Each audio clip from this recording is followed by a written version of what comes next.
네, 안녕하세요, 여러분. 이제는 그 9주차에 이제 거의 접어들었는데요.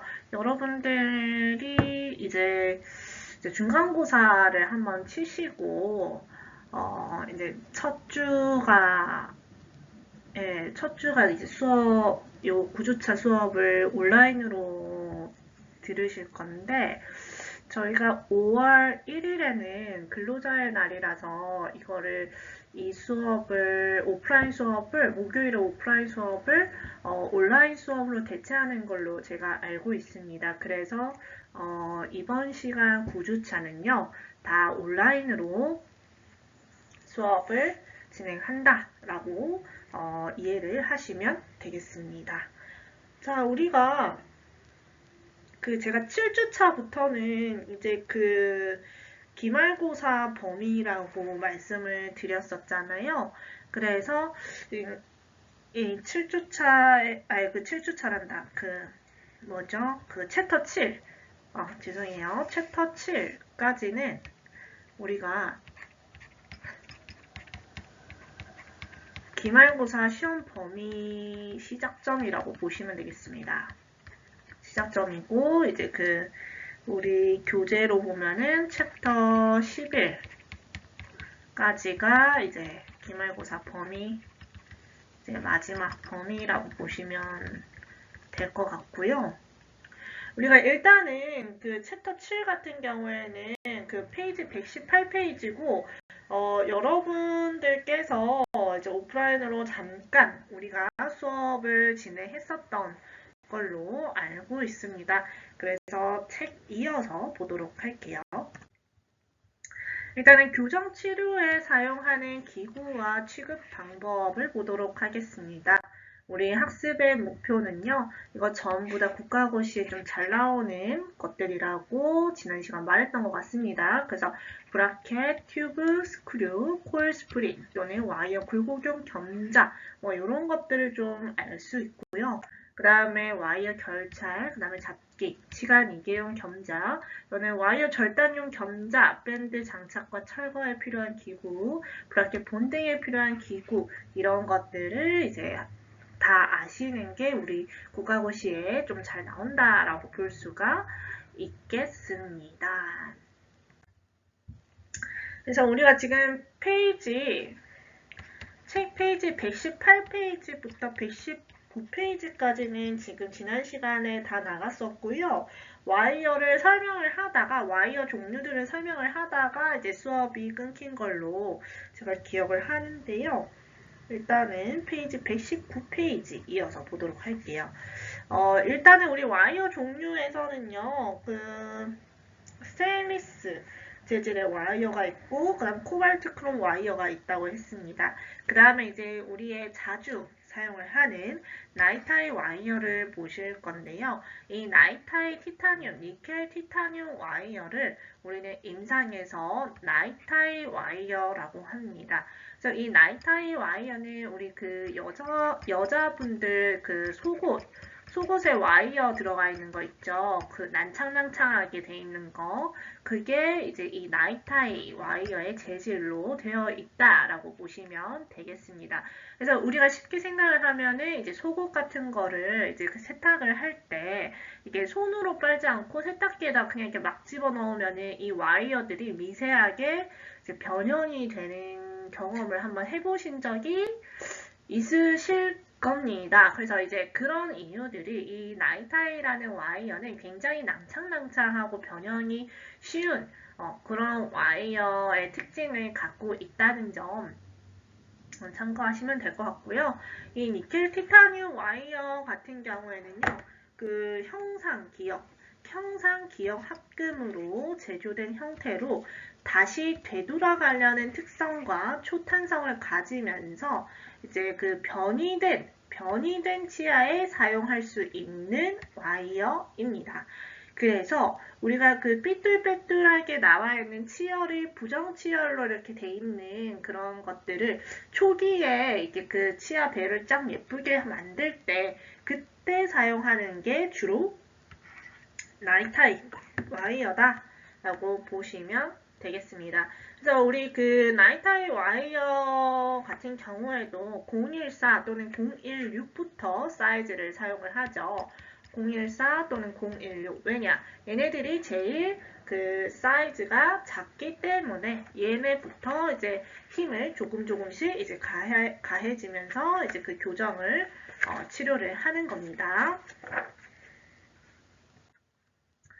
그 다음에 우리 그 베타 티타늄 와이어를 보시면 이 베타 티타늄 와이어는 TMA라고 하는데요. 스테인리스 스틸하고 그 다음 나이타이의 중간 정도의 강도를 갖고 있는 특징을 갖고 있다라고 보시면 되겠습니다.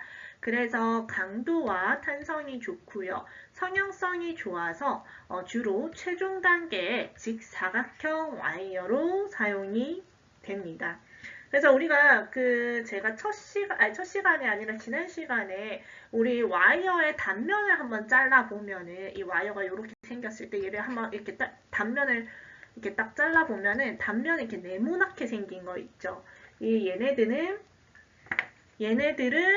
이제 주로 베타 티타늄 와이어 종류들로 되어 있다라고 보시면 되겠습니다. 그 다음에 우리 그 아치 와이어 중에서 오스트레일리아 와이어가 있는데요. 얘네 같은 경우에는 변형에 대한 저항성이 크고요. 오랫동안 탄성을 유지하는 특성이 있습니다. 그 다음에 가공용 와이어를 한번 보시면요. 이 가공용 와이어는 니켈 크롬 합금선으로 가철성 교정장치 제작에 우리가 사용을 합니다. 가철성이라는 거는 우리가 꼈다 뺐다 하는 거, 구강 내에서 꼈다 뺐다 하는 장치라고 보시면 되겠습니다. 그래서 이 0.5mm의 와이어로는 지속적인 이제 교정력을 내는 스프링을 제작을 하고요. 7mm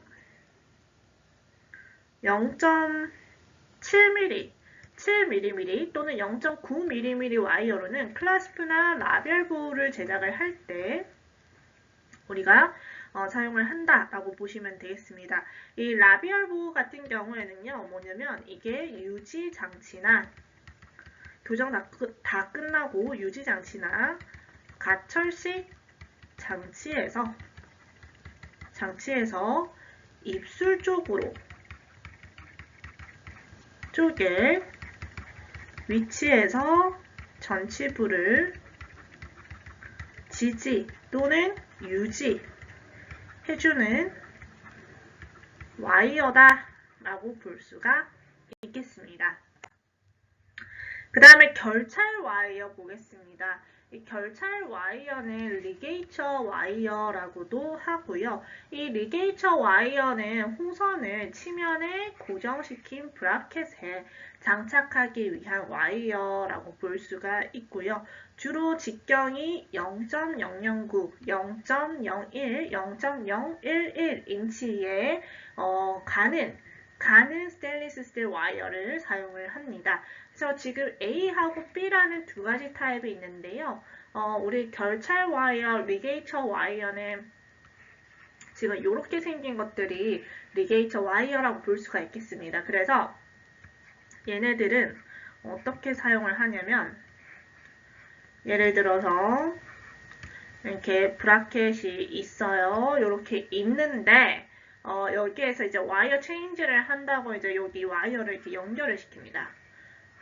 근데 얘네들을 교정 재료 중에서 얘네들을 고정시킬 수 있는 교정 재료 중에서 이런 리게이처 와이어로 여기를 이렇게 감싸가지고 이렇게 묶어가지고 얘네들의 철사가 못 빠져나가도록 막을 수도 있고요. 또 하나는 오링 같은 게 있어요. 오링이라는 게 있는데 이 오링이라는 거는 이제 고무 재료로 되어 있고 얘네들을 이제 이 리게이처 와이어 대신에 오링으로 이렇게 그냥 끼워 넣어주면서 이렇게 하는 거 그게 이제 오링이다라고 보시면 될 것 같습니다.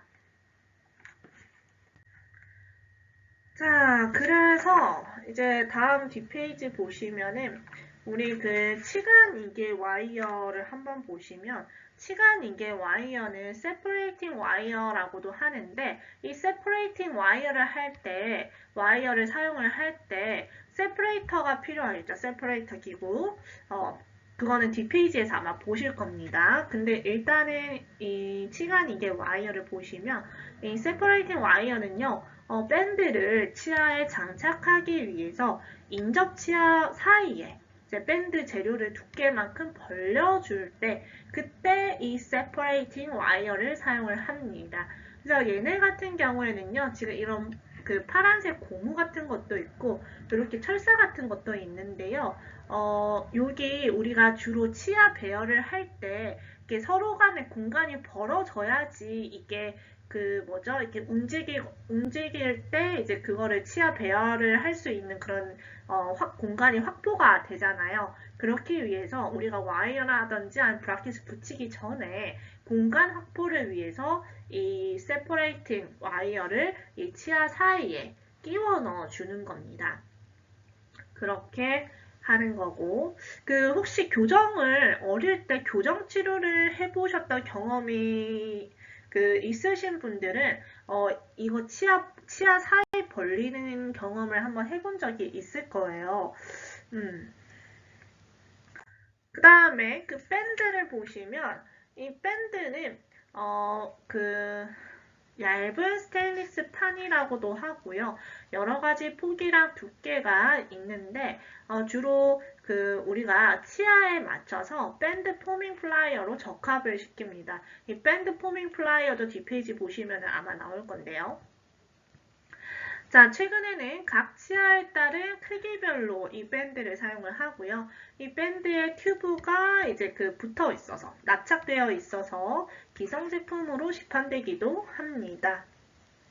그래서 이 밴드를 보면은 지금 이렇게 생긴 애들이 다 밴드예요. 그래서 얘네들을 이제 대구치에 또는 어금니에 이제 끼워 넣는 거죠. 자, 그 다음에 브라켓 보겠습니다. 이 브라켓은요, 고정식 장치로 치면에 고정시켜서 와이어로부터 교정력을 받기 위한 금속 재질을 많이 사용을 합니다. 이 브라켓에는 와이어를 고정시키기 위한 슬롯이라는 것이 있는데 이것을 결찰하기 위해서 윙이라는 게 있습니다. 최근에는 여러 가지 기법에 따른 다양한 브라켓들이 제조가 되고 있는데요. 우리 그림을 보시면 지금 이게 심미적인 목적으로 이렇게 세라믹 계열이 있고요. 그 다음에 우리가 가장 좀 친숙한 금속 형태의 이런 브라켓이 있습니다. 그래서 이 신미성을 위해서 금속 대신에 이제 플라스틱이라든지 세라믹 브라켓이 개발돼서 이용되고 있고요. 재질에 따라서 금속, 세라믹, 플라스틱, 세라믹, 그 다음에 자가결찰 브라켓 등이 있다라고 보시면 되겠습니다. 자, 여기에서 자가결찰 브라켓이라는 거는요, 이게 셀프 리게이션 브라켓이라고 해서 얘네들이 와이어를 이렇게 연결을 하잖아요. 그러면은 여기에 이렇게 버튼 같은 것들이 이렇게 있어가지고 이 브라켓에 버튼 같은 게 있어서 얘네를 이렇게 열거나 닫으면서 이런 식으로 이게 와이어를 고정시켜주는 타입의 브라켓이라고 볼 수가 있겠습니다. 그래서 지금 우리 그림을 한번 보시면은요. 지금 보시는 이게 우리 금속 형태의 브라켓이고요. 그 다음에 자세히 보시면은 이제 얘네들은 이제 플라스틱이랑 세라믹 계열의 브라켓이라고 볼 수 있습니다. 그 이유가요. 얘네들은 지금 이런 식으로 옆에 보면은 뭔가 리게이처 와이어로 감싼 흔적이 보이죠. 얘네들은 스스로 결찰을 그러니까 결찰이라는 거는 와이어를 이렇게 홀딩 한다는 거예요. 그 와이어를 잡을 수가 없기 때문에 이 리게이처 와이어를 사용해서 얘네들을 고정을 시켜주는데 자, 여기에서 이 D번을 한번 봅시다. 이 D번 같은 경우에는요. 지금 자세히 보시면 이거 보이세요? 은색깔? 여기? 이게 이제 이렇게 생긴 게 이제 자가결찰 브라켓이라고 해서 이제 스스로 이제 얘네들을 이 와이어를 이런 리게이처 와이어 없이 이제 그냥 우리 요거 버튼 같은 거를 위로 올렸다가 내렸다가 하면서 와이어를 뺐다가 다시 뭐 꼈다가 뭐 그렇게 할 수가 있는 거예요. 그게 이제 자가결찰 브라켓이다 라고 볼 수 있겠습니다. 그 다음 튜브 볼게요. 튜브. 이 튜브는요, 브라켓과 마찬가지로 고정식 장치의 와이어를 치아에 고정시키기 위한 거긴 한데 최후방 구치에 주로 많이 사용을 합니다. 그래서 와이어의 굵기에 따라서 튜브의 종류도 다양하고 싱글 튜브, 트윈, 그 다음에 더블, 그 다음 트리플 등이 있고요. 튜브의 덮개를 제거할 수 있는 컨버터블 튜브도 있겠습니다. 그래서 지금 보시면은 이 A번 같은 경우에는 이게 그 싱글 튜브예요. 싱글 튜브. 얘가 싱글 튜브고, 근데 더블 튜브는 자 여기에 봐보세요, 여러분. 여기 홀이 하나, 여기 이게 와이어가 지나갈 수 있는 홀이 하나가 있잖아요. 그래서 얘네가 싱글 튜브고, 홀이 이렇게 두 개가 있잖아요. 이렇게 지금 보면은 이렇게. 얘는 지금 그 더블 튜브입니다. 마찬가지로 얘네 같은 경우에는 똑같이 이렇게 두 개가 있는데 얘는 트윈 튜브라고 하고요. 똑같이 생긴 애가 두 개 있다고 해서 그래서 이 B하고 C번의 차이점은 자 트윈이 뭐야? 트윈. 트윈은 한국어로 쌍둥이에요. 쌍둥이. 똑같이 진짜 일란선 쌍둥이처럼 똑같이 이 홀이 네모나게 생겼다 해가지고 트윈 튜브라고 하는 거고 얘는 똑같이 이렇게 두 개가 있지만 지금 홀이 하나는 동그라미고 하나는 네모죠. 자세히 보시면 그래서 그냥 홀이 두 개만 있다 해가지고 얘는 그냥 더블 튜브로 하는 겁니다. 마찬가지로 자 이 트리플 튜브가 있고요. 그 다음에 이 2번은 컨버터블 튜브 라고 볼 수가 있겠습니다. 자, 그 다음에 이 튜브는 주로 이제 웨딩용과 그 다음에 본딩용이 있는데요. 본딩용을 좀 임상에서 많이 이렇게 보실 수가 있겠습니다. 이 본딩용은 이제 베이스가 격자 모양으로 되어 있어서 좀 구분이 가능하고요. 자, 그 다음에 스크류 볼게요. 스크류는 요런 타입들이 스크류라고 하는데 주로 우리 상악궁 이게 확대 장치 할 때 사용할 때 지금 보시면 이게 상악궁 확대 장치거든요. 얘네를 사용을 할 때는 얘네를 뒤로 이렇게 지금 그림과 같이 뒤로 이렇게 한 바퀴든 반 바퀴든 이렇게 돌립니다. 그러면서 이 좁은 사각궁이 점점 넓어지게끔 하는 게 이 장치의 역할이라고 볼 수 있는데요. 이거는 나사 조절에 의해서 간격이 넓어지는 것을 이용해서 주로 치열궁 확대 장치에 사용을 합니다. 자, 지금 제가 이 교정 수업을 하면서 저도 교정을 어릴 때 했었거든요. 근데 제가 교정을 했었던 그런 경험들, 사용했던 장치들이 다 나와요, 지금. 그래서 저는 지금 이 상악궁, 좀 TMI이긴 하지만 상악궁 확대 장치도 한번 사용을 해봤고요. 이걸 했었을 때 좀 환자 입장으로서는 굉장히 뭔가 밥 먹을 때, 음식물 먹을 때 굉장히 좀 곤욕스러웠습니다. 왜냐하면 이게 조금 더러운 얘기긴 한데 이 사이로 이 입천장 위가 이렇게 딱 붙어 있지 않고 좀 사이가 이게 있거든요. 그래서 이 사이로 음식물들이 보이는 거예요, 이렇게. 그래서 아무리 양치하고 아무리 입을 헹궈내도 여기 사이에 끼어져 있는 음식물들을 완벽하게 제거할 수는 없었던 기억이 있습니다. 그래서 제가 이 수많은 교정 치료 과정 중에서 이 상악궁 치열궁 확대 장치를 떼는 그 순간이 아직도 기억나요. 그게 이렇게 딱 뗐었을 때 그 장치를 이제 제거를 했었을 때 진짜 입안에서 하수구 썩은 냄새가 너무 심하게 나는 거예요. 그래서 이게 이 사이로 음식물들이 환자들이 아무리 제거를 해도 그게 좀 되지 않는다. 그래서 좀 음식물이 고여서 진짜 입안에 약간 음식물 쓰레기가 이렇게 있는 것 같은 그런 경험을 했던 것 같아요. 그래서 이 장치는 정말 최악인 것 같아요. 그냥 환자 입장에서는요. 자, 일단은 TMI를 넘어가고요. 그 다음에 이제 그 코일 스프링을 한번 볼 건데요. 이 코일 스프링은요.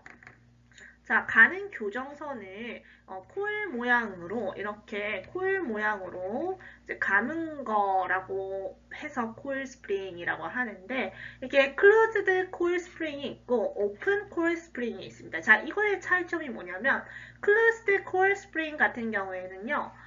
이렇게 좀 간격이 좁아져 있어요. 그래서 얘네들은 치아들을 교정을 할 때 이렇게 벌어져 있는 애들을 코일 스프링으로 서로 잡아당겨서 이 촘촘하게 잡아당겨서 이런 식으로 서로 좀 닫히게끔 하는 원리가 코일 스프링의 원리, 그 클로즈드 코일 스프링의 원리입니다. 그럼 반대로 오픈 코일 스프링의 원리는요. 오픈 스프링은 이렇게 치아가 이렇게 막 너무 붙어 있잖아요. 근데 이거를 오픈 코일 스프링으로 간격을 벌려주는 건데 이거는 좀 이해를 돕기 위해서 좀 이렇게 좀 극단적으로 그린 거고요. 그래서 이 힘이 서로 반대되게 이런 식으로 힘이 가해지는 겁니다. 자, 그래서 우리 폐쇄형 코일 스프링은 수축할 때 힘을 교정력으로 이용을 해서 주로 공간을 폐쇄시킬 때 사용을 하고 오픈 코일 스프링은 이제 늘어날 때 힘을 교정력을 이용해서 공간을 넓힐 때 사용을 합니다. 그래서 최근에는 나이타이 코일 스프링이 공간 폐쇄를 위해서 많이 사용되고 있어요. 그래서 지금 우리 그 임상 사진을 보면은 여기 지금 코일 스프링을 사용을 한 게 보이시죠? 이런 식으로 보이고 그 다음에 여기 이 블루 레진으로 지금 교합을 지금 뭐 보시는 것 같기는 한데 교합 뭐 그것도 같이 뭐 보는 것 같은데 아무튼 지금은 포커스가 코일 스프링이니까 이렇게 코일 스프링을 좀 연결을 한다 라고 보시면 되겠습니다. 자, 그 다음 스트리퍼 볼게요. 이 스트리퍼는요, 공간을 확보해서 불규칙한 치아를 가지런하게 배열하기 위해서 치아 사이를 삭제할 때, 그때 사용하는 게 이 스트리퍼라고 볼 수가 있겠습니다. 그래서 이때 연마용 스트립이랑 그 다음에 저속 회전 기구를 이용을 하게 되는데요. 우리가 인터프록시말 스트리핑이라고 하기도 하는데 이 인터프록시말 스트리핑 같은 경우에는요. 이 범랑질에 한해서 이 치아 사이 그 프록시말을 이렇게 이렇게 그 삭제를 해주는 거거든요. 프록시말이라는 거는 인접면을 얘기를 하는 겁니다. 인접면. 그래서 혹시라도 여러분들이 이거 사용할 때 이거 뭐 상아질까지 제거되는 거 아니야? 이 범랑질 다 없어지는 거 아니야? 이렇게 고민을 하실 수도 있지만 이거는 그렇지 않다라고 볼 수 있겠습니다. 자, 그 다음에 설축 부착 장치를 볼게요. 이 설축 부착 장치는요, 주로 링걸 버튼이라든지 링걸 훅 또는 그 샷 등이 이제 그 설축에 접착이 돼서 고무줄을 걸거나 또는 와이어를 장착을 할 때 사용을 합니다. 그래서 설축에다가 이렇게 그 도트를 당하거나 이게 버튼 같은 거를 달거나 아니면은 이제 뭐 그 훅 같은 거를 연결을 시킬 수가 있고요. 그 다음에 우리 레진을 볼게요. 이 레진은요, 지금 가철선 교정 장치의 전막면과 치면 일부에 접촉하는 부분은 레진으로 만들어집니다. 그래서 우리가 이 레진이라는 게 주로 유지장치 또는 헨리 리테이너 등을 만들 때 사용하는 아크릴 레진 뭐 재료라고 할 수가 있고요. 여기서 보이는 지금 이 그림에 보시면은 교정용 분리제라는 거는 이제 분리제라는 거는 주로 세퍼레이터 작업 모형에 이제 레진이 들러붙지 않도록 도포하는 용액이라고 보시면 돼요. 그래서 세퍼레이터 이거 라고 해서 작업 모형에 레진이 붙지 않게 이제 도포하는 용액이라고 할 수 있고요. 그 다음에 우리 작업 모형이라는 건 지금 이거를 얘기를 하는 건데 이거는 환자 구강 모양을 본떠서 만든 석고 모형이라고 할 수 있습니다. 이게 작업 모형이라고도 하고요. 그 다음에 모노머라는 거는요. 이 모노머라는 거는